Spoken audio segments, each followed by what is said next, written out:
พี่น้องได้เบิ่งข่าวที่กำลังเป็นกระแสอยู่ตอนนี้บ่พี่น้องข่าวที่ว่าแมวเพื่อนบ้านนะคะที่เข้าไปในบ้านของลุงเราก็บ่มักเนาะพี่น้องเนาะบ่มักแมวมันก็คือจังว่าล่ะถ้าเฮาเลี้ยงตัดสินใจสิเลี้ยงเฮาก็ต้อง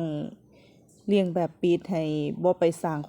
ความเดือดร้อนเพราะว่าก็บ่แม่นทุกคนที่จะมักแมวหรือมักหมาอันบ่ค่ะ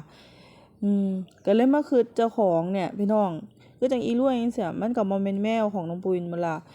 แต่ว่ามันน่าจะมีเจ้าของเพราะว่ามันเป็นแมวที่สะอาดสะอ้านนะพี่น้องเป็นแมวที่สะอาดสะอ้านแล้วก็รู้เรื่องบอกให้มาก็มาบอกให้อย่าก็อย่าทำอะไรมันก็รู้เรื่องนะก็เลยรู้สึกว่าอีรวยมันโชคดีมากเลยอะที่มันมาเจอครอบครัวน้องปุ้ยจังซี่นะคะก็เลยรู้สึกแบบว่าเบิ่งข่าวนี่ก็แบบน้ำตาจะออกอีหลีนะพี่น้องแบบเป็นข่าวเศร้าอ่ะรวยโชคดี